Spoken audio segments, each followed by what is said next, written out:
എല്ലാ സഹോദരങ്ങൾക്കും നമ്മുടെ യൂട്യൂബ് ചാനലിലേക്ക് സ്വാഗതം. അങ്ങനെ നമ്മുടെ നാട്ടിൽ ഇപ്പോൾ ഒട്ടുക്ക് ട്രെൻഡിങ് ആയിക്കൊണ്ടിരിക്കുന്ന സംഭവം എന്താണെന്ന് വെച്ചാൽ, അപ്പനമ്മമാരെ എത്ര വയസ്സായാലും കുഴപ്പമില്ല, അവരെ വിവാഹം കഴിച്ച് വിടുക എന്നുള്ളൊരു കാര്യമാണ്. എങ്ങനെയാണെന്ന് വെച്ചാൽ, ഇപ്പോൾ അപ്പന് അമ്മയെ നഷ്ടപ്പെട്ട് കഴിഞ്ഞാൽ അയാൾക്ക് ഒരു 90 വയസ്സായാലും കുഴപ്പമില്ല, ഉടനെ തന്നെ അവരെ വിവാഹം കഴിച്ച് വിടുകയാണ് മക്കൾ. അതുപോലെ തന്നെ അമ്മയ്ക്ക് ഒരു 80 70 60 വയസ്സായാലും കുഴപ്പമില്ല, ഇതുപോലെ അച്ഛൻ മരണപ്പെട്ട് പോവുകയാണെങ്കിൽ അമ്മയെ വിവാഹം കഴിച്ച് വിടുകയാണ് മക്കൾ എന്ന് പറഞ്ഞാൽ. ഇപ്പോൾ ഈ അടുത്ത ദിവസങ്ങളിലായിട്ട് വൈറലായിക്കൊണ്ടിരിക്കുന്ന ഒരു സംഭവമാണത്.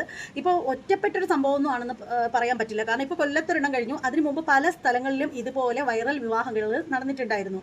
കൊല്ലത്ത് സംഭവിച്ചത് എന്ന് പറയുമ്പോൾ 59 വയസ്സുള്ള ആ ഒരു വീട്ടമ്മയ്ക്ക് 10 വർഷമായിട്ട് ഭർത്താവിനെ നഷ്ടപ്പെട്ട് അദ്ദേഹം മരണപ്പെട്ടു പോയി, അങ്ങനെ കഴിയുകയായിരുന്നു. അപ്പോൾ ആ ഒരു സമയത്ത് മക്കള് അവരെ വിവാഹം കഴിച്ച് അയക്കുന്നതാണ് നമ്മൾ കണ്ടത്. അതും പണ്ട് സ്നേഹിച്ചിരുന്ന ആ ഒരാളെ തന്നെ തപ്പിപ്പിടിച്ചെടുത്ത് വിവാഹം കഴിച്ച് വിടുന്നതാണ് കാണുന്നത്. അവർ അയൽക്കാർ തന്നെയാണെന്ന് പറയപ്പെടുന്നു. അപ്പോൾ എന്തായാലും ആ ഒരു പുള്ളിക്കാരനാണെങ്കിൽ 5 വർഷമായിട്ട് ഭാര്യ മരണപ്പെട്ട് അതിൻ്റെ ഒരു വിരഹവേദനയിൽ കഴിയുന്നതായിരുന്നു. എന്തായാലും വിവാഹത്തോടു കൂടി വിരഹവേദനയൊക്കെ രണ്ടാൾക്കും മാറിയിട്ടുണ്ട്. അപ്പോൾ അങ്ങനെയാണ് ഇപ്പോഴത്തെ ഒരു ട്രെൻഡ് എന്ന് പറയുന്നത്. എന്തായാലും മരുമക്കളും മക്കളും കൊച്ചുമക്കളും എല്ലാവരും കൂടി ചേർന്നിട്ട് ഈ ഒരു വിവാഹം ആഘോഷമാക്കി മാറ്റുന്നതാണ് നമ്മൾ കണ്ടത്.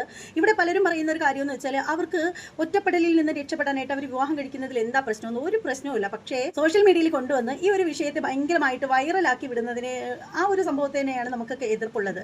പിന്നീട് പറയാനാണെങ്കിൽ പലരും ചോദിക്കുന്ന ഒരു ചോദ്യമാണ്, നമ്മൾ കണ്ടതാണ് ഒരു ഇന്റർവ്യൂവിൽ ഈ പറയുന്ന കിളവനും കിസ് ചെയ്യുന്നത്. അത് സത്യത്തിൽ AI ആണെന്നുള്ള കാര്യത്തിൽ ശരിക്കും എനിക്ക് പോലും മനസ്സിലായില്ല. ഞാനും കരുതിയത് അത് ഒറിജിനൽ ആണെന്നാണ്. പിന്നീടാണ് മനസ്സിലാക്കിയത് അതൊരു AI വീഡിയോ ആയിരുന്നു എന്നുള്ള കാര്യം. അതൊരു AI വീഡിയോ ആണെന്ന് പറയുമ്പോഴും അതല്ലാതെ തന്നെ ഒറിജിനൽ ആയിട്ടുള്ള വീഡിയോസ് ഉണ്ട്.